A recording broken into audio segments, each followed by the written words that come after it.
Joining us now, Democratic Congressman Adam Smith of Washington, who was at the briefing. He's the ranking member on the House Armed Services Committee. So why were you unsatisfied, sir? Well, the intel is lacking in terms of exactly who they're striking and the groups that they're affiliated with. I mean, look, the broad idea that there are narco traffickers in Latin America and throughout the Western Hemisphere, which are contributing massively to a big drug problem in the U.S., absolutely true. The administration has identified 24 different groups, designated terrorist organizations, they call them. But who exactly these 24 groups are and how they are directly connected to that drug problem has not been provided to us. We don't know the intel on how we think these strikes are going to actually wind up limiting the drug problem. And then second, the legal justification for this is very absent. There are laws about using lethal force against people. Basically, they have to be violently, physically threatening you. So there's a lack of legal justification, and there's a lack of intel on how blowing up these boats in international waters are ultimately going to have a significant impact on the drug problem and on the narco-terrorism problem. Yeah, so they keep talking about that. These drugs are coming into the country. Do you have any indication that they are coming into the country? I mean, have they produced evidence that the boats actually contain drugs? They have not. Now, what they've said is, we've been tracking this for some time, and we have. Certainly, there are all manner of different law enforcement agencies and others who have tracked this.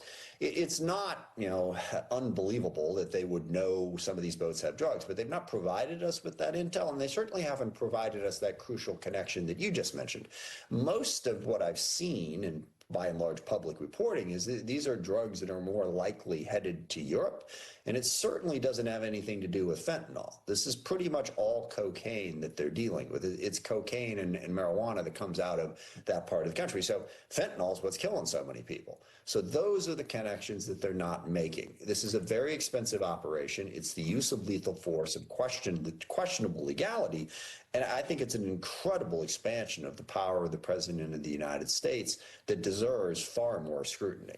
So if they say they're trying to get fentanyl, but these boats don't contain that, they have marijuana and cocaine, if they have that at all, and they say they're trying to prevent this stuff from coming into America, but it appears that if they're going anywhere, they might be going toward Europe. What is the goal? Did the administration, can you figure out what they're actually trying to do here if what they're doing doesn't line up with what they're claiming to do? Well, first of all, they did not specifically answer that question, and I asked it actually, and they didn't have like a specific answer to it, except to insist that this doesn't have anything to do with regime change in Venezuela. Now that runs counter to things that the President of the United States has actually said. But putting that aside for the moment, just what the basic goal is here has not been explained. What's the end point? What impact is this going to have on drugs in the U.S. or anything else? It seems to me it's just a show of force in the hopes that this will intimidate and weaken some of these groups, but that is not a clear plan for going forward. And again, this is very expensive, massive commitment of resources and of highly questionable legality.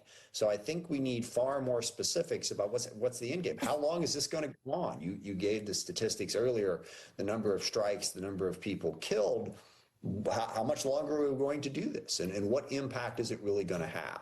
Those details are absent. And to me, it all ties back into Trump's approach to the presidency, which is I'm the president. I can do whatever I want. I don't have to justify it, and nobody can question me. That's a huge problem on 1,000 different issues and what we are really fighting back against with the Trump administration right now. There's also talk and reporting that the Trump administration is potentially preparing for boots on the ground in Venezuela. I mean, you've heard Donald Trump talk about regime change. What is the risk if that is something that is actually put into practice? If we do end up sending troops down to Venezuela, what is the risk that we're dealing with? Well, even before we send troops in, there's the question of whether or not we will expand these strikes to hit the sovereign territory of another nation. Because right now we've been very careful to keep those strikes in international waters. If you hit the sovereign territory of another nation, that's a whole nother set of issues.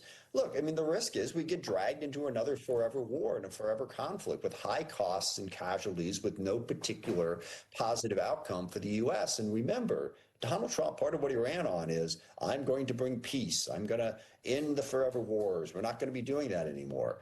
Well, he hasn't ended those wars, and now he's starting another one. The risk is being dragged into a conflict that is very costly and also could expand and destabilize Latin America. And since I have you, can I quickly get your reaction to the potential end of the shutdown? Yeah, I'm disappointed. I think Democrats were fighting the absolute right fight. I don't intend to vote for this agreement. I do hope that those of us who are trying to stop Trump will recognize that the far larger issue is the cruelty that Donald Trump showed during the shutdown. Not only was he unwilling to address the healthcare crisis that is going to deny millions of Americans health insurance and drive up the cost for tens of millions more, but he was actively doing everything in his power to stop American people from getting food because he thought it would score political points. We are in a stronger position to push back against Trump now than we were on October 1st. I think we should have kept at it, but it was not as easy a call as some are saying. And I think we really need to emphasize that this has showed Trump and his administration, and also Mike Johnson in the House of Representatives, my God, shutting down the entire House, for what, 7 weeks now? Complete abdication of responsibility at the expense of the American people. I want to continue to prosecute that and make sure that Democrats don't spend too much time turning on each other. I don't agree with the decision, but I know where the fight is. The fight is to try to stop Trump's policies and offer a better future to the American people. That's what we need to continue to be focused on. Congressman Adam Smith, thank you very much for joining us. We appreciate your time. Thank you.